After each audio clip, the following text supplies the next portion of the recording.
القيوم وأتوب إليه. Jamaah pengajian Ihfazillah Yahfazka, jagalah Allah, Allah akan menjaga kamu.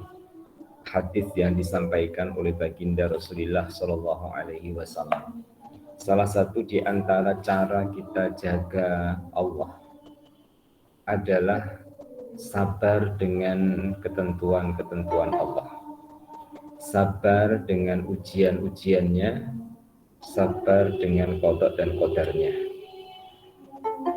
Pada pertemuan minggu lepas sampai di muka surat 421, sebuah hadis yang menjelaskan tentang pujian.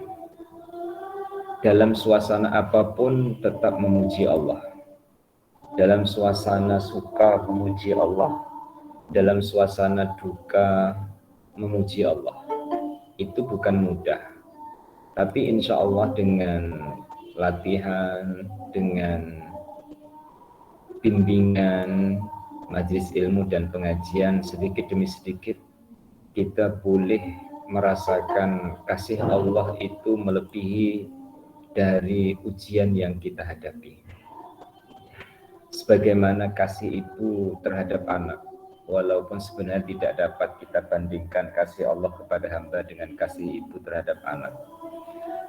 Tetapi setidak-tidaknya seorang anak yang puas di pangkuan ibunya, ia akan merasa nyaman walau dalam keadaan apapun keberadaannya.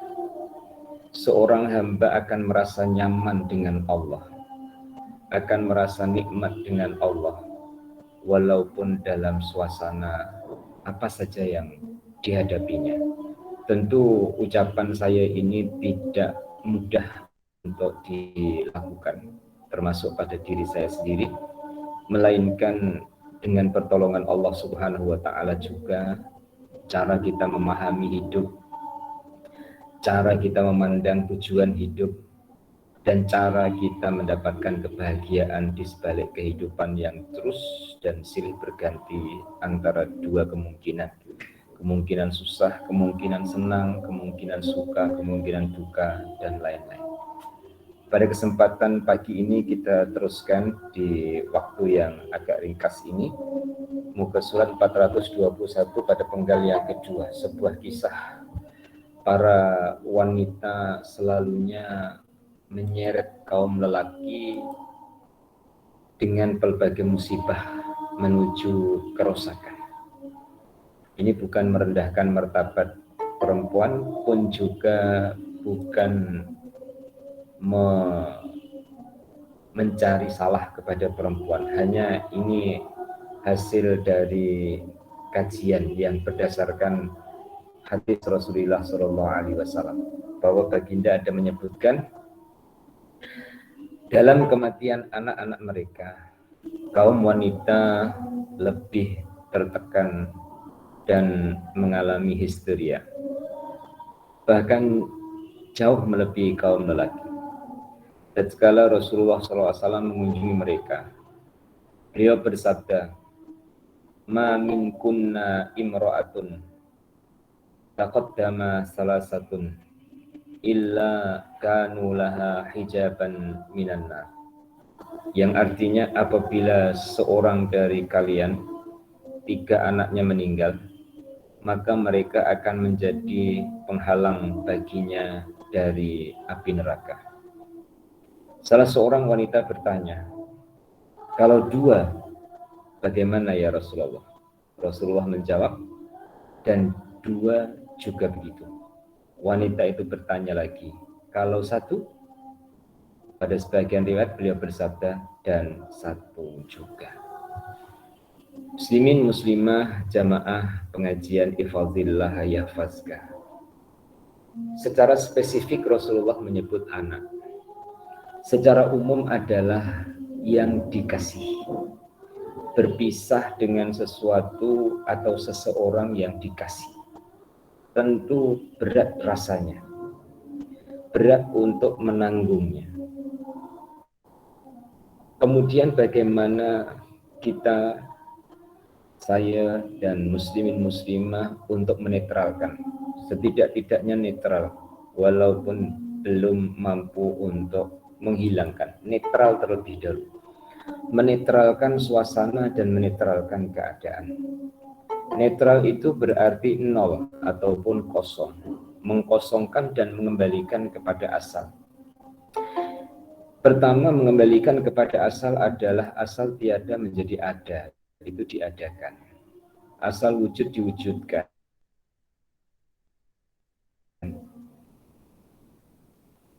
Jadi kewujudan dan kehidupan kita ini adalah tidak lepas dari yang maha menghidupkan, tidak lepas pula dari yang maha mewujudkan.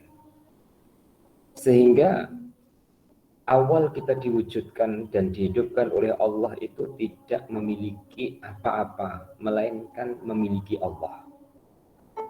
Saya ulang, tidak memiliki apa-apa, melainkan kita hanya memiliki Allah. Hanya Allah. Coba sama-sama kita renungkan. Kita itu tidak memiliki apa-apa, melainkan Allah. Asal awal kita dihidupkan. Kemudian Allah Ta'ala letakkan kepada kita nafsu yang menyenangi kepada pemberian, menyukai kepada kesenangan. Apabila Allah letakkan nafsu dalam hidup kita, maka kita ada rasa suka. Suka terhadap sesuatu.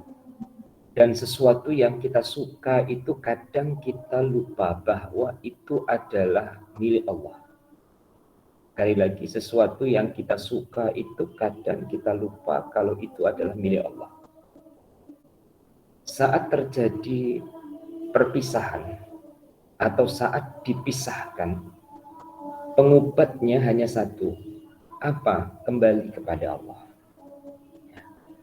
Kembali kepada Allah.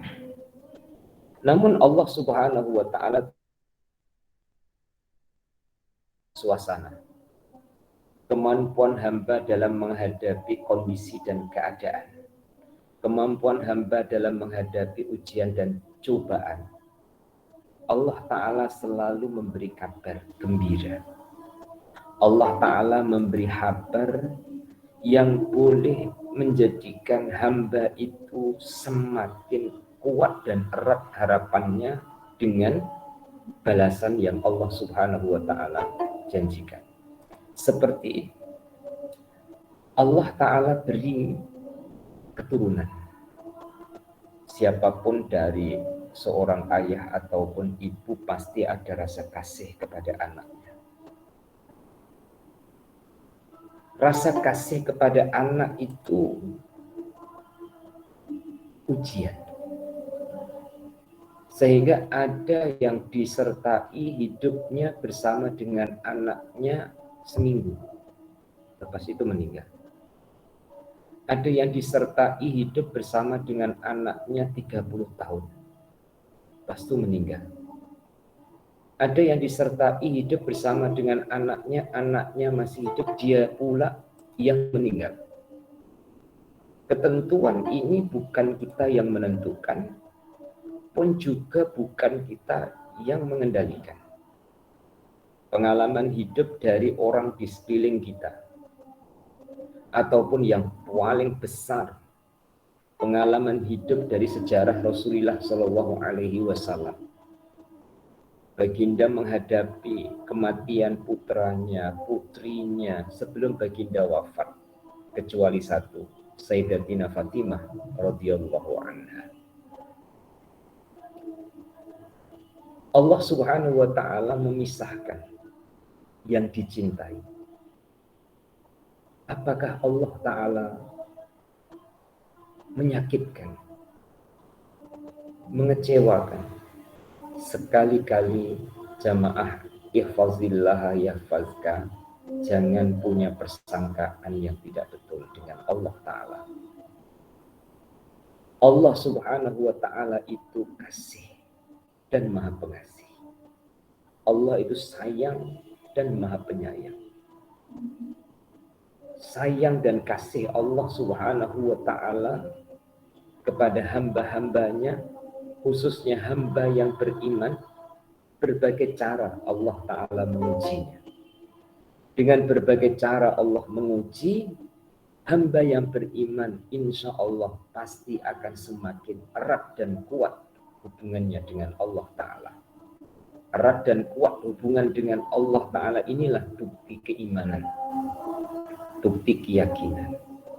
Oleh itu, jamaah ihfazillah yahfazka, dengan menetralkan diri saat berhadapan dengan berbagai suasana yang silih berganti.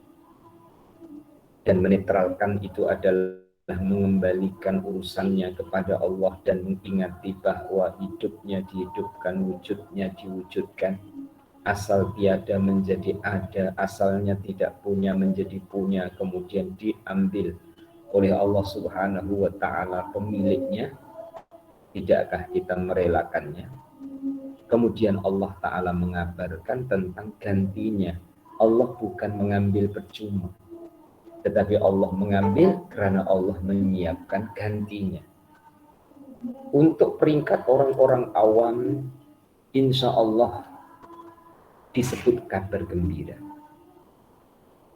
Karena diambil, kemudian ada gantinya.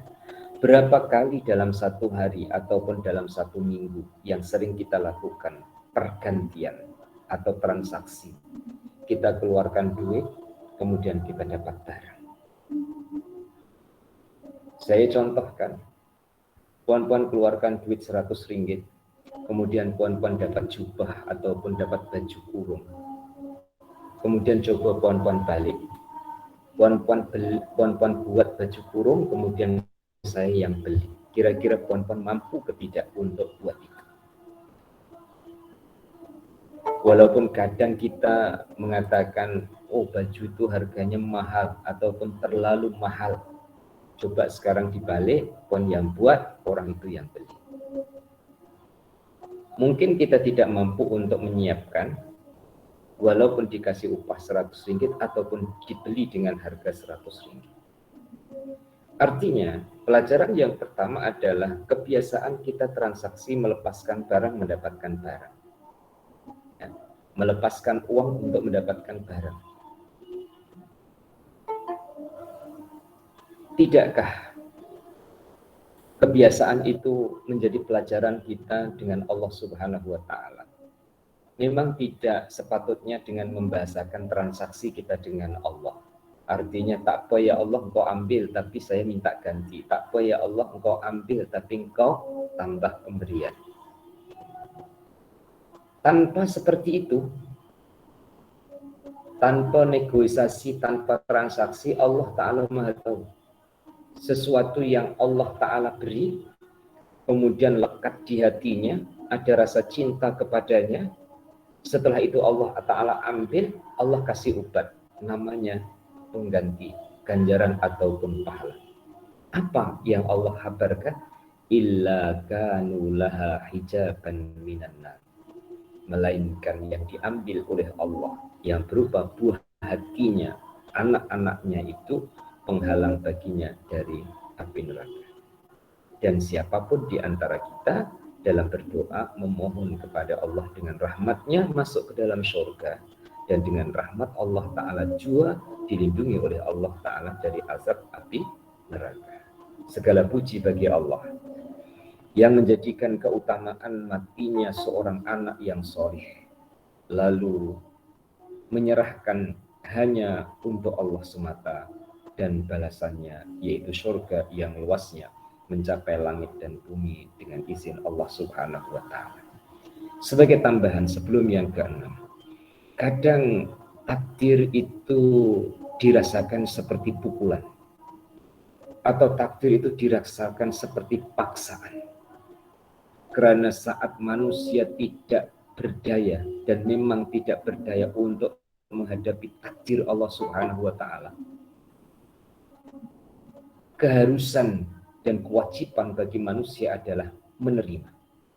Tapi bagaimana supaya kita jamaah ifazillah ya fatah menerima bukan dengan terpaksa, tapi menerima dengan sukarela. Tidak ada yang bisa menolak. Hanya perbedaan di antara kita adalah menerima dengan sukarela, dengan redha, ataupun menerima dengan terpaksa. Kalau menerimanya dengan terpaksa, muslimin dan muslimah berarti tidak berpeluang untuk mendapatkan balasan yang dijanjikan oleh Allah Subhanahu wa taala. Dan tentu kesusahannya adalah double, mungkin triple. Kesusahan karena tertimpa musibah yang ditentukan. Yang nomor dua adalah kesusahan karena ia sendiri tidak lapang dada untuk menerimanya. Ketika ia lapang dada, sukarela, redha, maka akan berubah dari kesusahan itu kepada kemesraan. Dari kemesraan itu akan terasa sebuah kasih sayang dari yang maha menyayangi kepada yang disayangi. Sekarang pelajaran ini kita kembalikan kepada jiwa kita masing-masing, terletak di manakah kita dalam perjalanan hidup ini. Pasti tidak dapat menolak takdir. Adakah kita terima dengan redha ataupun terima dengan terpaksa? Jika ini mewakili peringkat-peringkat orang awam ya termasuk saya, jika masih dalam keadaan terpaksa, terlebih dulu kita netral ataupun kita nolkan, kita kosongkan terlebih dahulu. Kita kembali kepada asal. Setelah kita kembali kepada asal, maka kita akan menemukan siapa kita akan menemukan siapa pencipta kita. Kita akan menemukan keaslian sifat kita dan kita akan menemukan keaslian sifat Allah Tuhan yang Maha Berkuasa. Insya Allah. Tangisan itu akan berhenti. Bukan karena disuruh untuk berhenti. Tangisan itu akan berubah. Bukan karena disuruh untuk berubah, tapi kita menyadari siapa kita di hadapan Allah Subhanahu wa taala. Yang keenam, kebanyakan orang-orang soleh juga diuji pada tubuh-tubuh mereka. Allah telah menganugerahkan anggota tubuhmu sehingga kamu boleh bersenang-senang dengannya. Dan Allah menganugerahkan kekuatan, kehidupan, dan kemampuan kepadamu. Akan tetapi ada hikmahnya kalau pada suatu ketika Allah mencabut kekuatan itu. Bersiap sedia atau al-istiqdad itu sangat diperlukan dalam perjalanan hidup kita. Nah, persiapan secara positif adalah persiapan untuk redha, bukan persiapan untuk menolak. Dalam hubungan kepada Allah Ta'ala, persiapan kita adalah untuk redha. Menyiapkan kemungkinan-kemungkinan yang terjadi. Ataupun menyiapkan kepastian yang pasti terjadi. Contoh, tua itu pasti. Kemudian siap sedia sebelum datangnya tua. Sebagaimana yang disabdakan oleh baginda Rasulullah SAW, Irtanim khamsan qabla khamsin, jaga 5 sebelum datang 5. Salah satunya adalah jaga sehat sebelum sakit. Itu persiapan. Karena orang sehat pasti akan sakit. Jaga hidup sebelum mati, orang hidup pasti mati. Jaga kaya sebelum miskin, pasti orang itu akan mengalami kemiskinan. Yang dalam arti yang sebenarnya, bukan miskin harta, ya. Tetapi juga adalah kemiskinan yang menyebabkan seseorang itu keyakinannya kepada Allah Subhanahu wa taala semakin berkurang karena keperluan hidupnya semakin berkurang. Baginda juga mengingatkan, jaga lapang sebelum sempit, karena pasti kita akan menghadapi ujian itu. Nah, menghadapi kemungkinan ataupun menghadapi kepastian, kita semua diingatkan untuk persiapan. Ya. Salah satu di antara persiapannya adalah memandang baik semua kehendak Allah. Memandang baik dari semua kejadian yang ditentukan oleh Allah. Selain daripada itu adalah memandang adanya hikmah kebaikan di sebalik yang ditentukan. Ya. Kita semua ingin dari kurang baik menjadi baik. Dari baik menjadi yang lebih baik. Ini fitrah, keaslian manusia. Siapapun ingin seperti itu. Tapi karena kadang problematika kehidupan yang menyebabkan seseorang itu menjadi kurang baik ataupun menjadi belum baik atau berlaku yang tidak baik.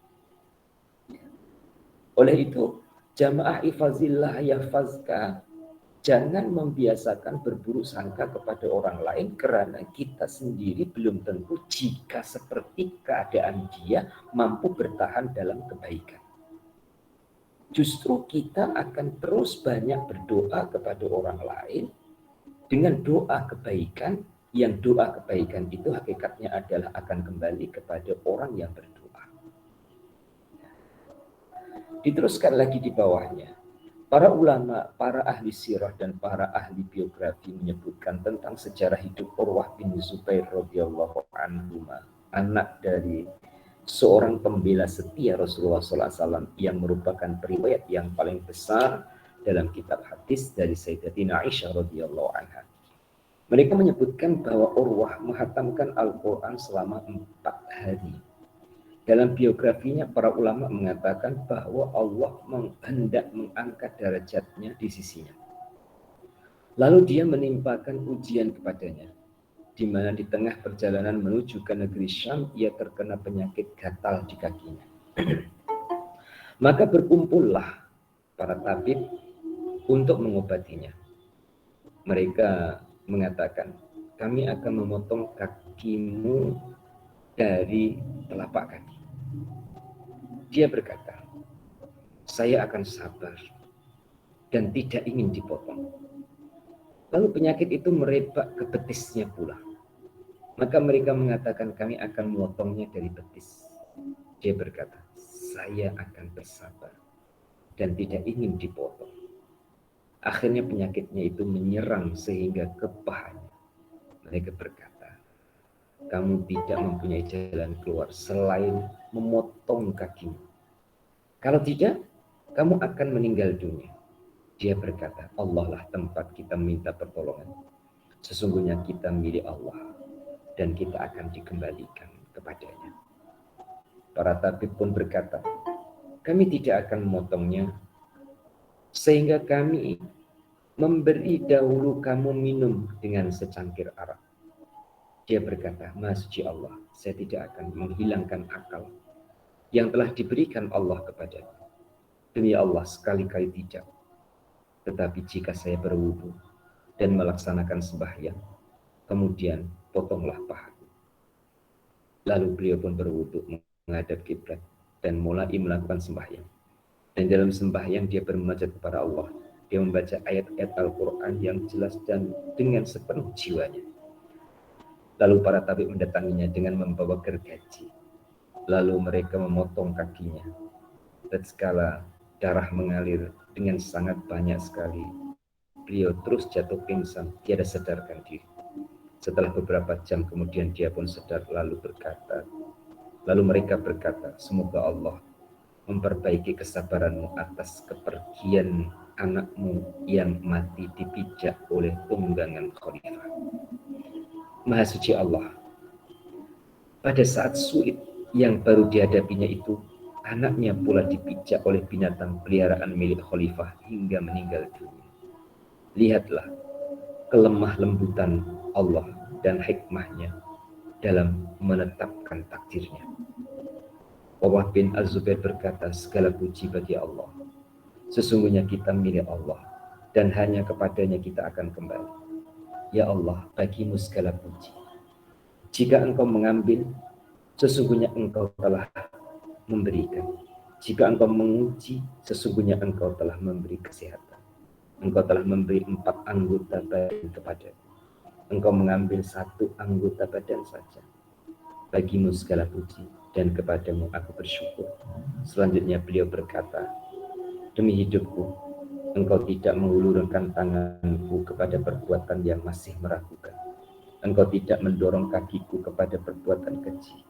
Pikiran dan pandanganku tidak menuntunku kepada hal itu. Dan pikiran akalku juga tidak mendorong kepadanya. Ketahuilah, aku tidak pernah mendapatkan musibah dari Allah, melainkan seorang pemuda sebelumku juga mengalami hal yang sama. Beliau pun pulang hanya mengharapkan pahala dari Allah semata-mata, karena dialah yang telah menentukan dan memberikan ujian. Titik. Jamaah halaqah tilawah, jamaah pengajian ihfazillah yahfazka. Hari Rabu pengajian berkitab menasihatkan kepada kita dalam bentuk kisah dan cerita. Yang cerita itu bila kita ukur dengan yang kita hadapi tentu lebih besar, lebih berat, dan kita lebih ringan dan lebih mudah. Oleh itu, dari kisahnya seorang sahabat yang bernama Urwah bin Az-Zubair, ada 2 saat beliau menghadapi sakit di kakinya, kemudian hendak dipotong, beliau memilih sabar. Beliau memilih mempertahankan kakinya tak payah dipotong. Dari situ kita dapat pengajaran bahwa seseorang mempertahankan untuk tidak dilakukan oprik. Salah satu bentuknya adalah potong kaki. Itu ada contoh dan ada ikutannya. Resikonya, bahasa halusnya, natijahnya adalah sakitnya berpanjangan. Karena apabila dipotong, teori kedokteran, sakitnya, penyakitnya itu hilang. Berarti otomatis rasa sakitnya juga hilang. Tapi jika tidak dipotong, rasa sakitnya berterusan, kakinya tetap bersambung. Itu dirasakan oleh beliau hingga penyakit itu berjalan, menjalar, merebak sampai ke pahanya. Saat berada penyakit itu di pahanya,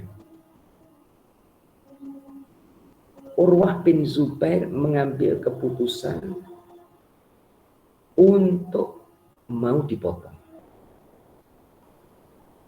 Puan-puan tak payah bertanya ataupun terlintas di hati, kenapa tidak sedari buku lali saja dipotong, menunggu sampai ke betisnya. Orang punya prinsip masing-masing. Dan prinsip orang itu tidak goyah dengan lingkungannya. Maka kewajiban kita saat mengaji adalah selalu berbaik sangka. Selalu berbaik sangka.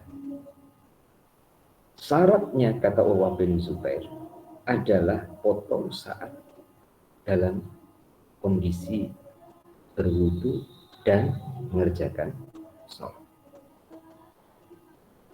Betapa erat dan lebih erat dan mengeratkan hubungannya kepada Allah dalam suasana yang dihadapi.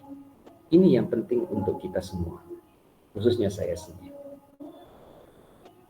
Dalam suasana di mana harus berhadapan dengan perkara berat, dieratkan dan dikuatkan hubungannya kepada Allah. Saat dikuatkan hubungannya dengan Allah Ta'ala, bagaimana pula Allah Ta'ala menguji beliau? Bukan hanya kaki itu terpotong.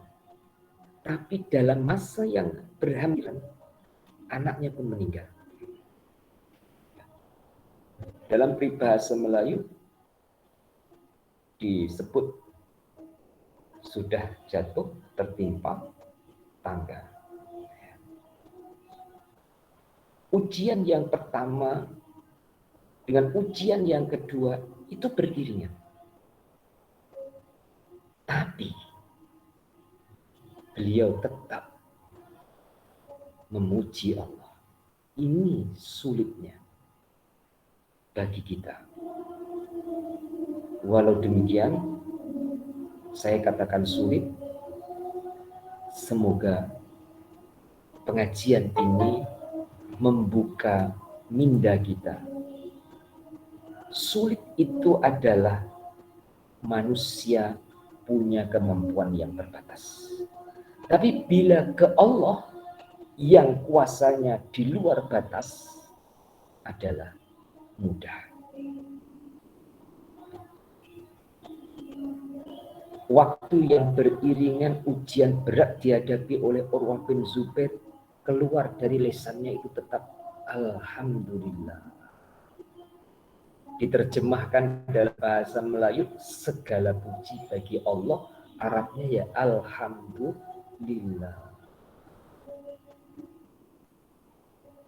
Dan tentunya tidak berhenti Alhamdulillah di bibirnya. Tapi Alhamdulillah yang dirasakan atau yang keluar dari relung hatinya. Karena cara beliau memandang adalah Allah itu penyayang.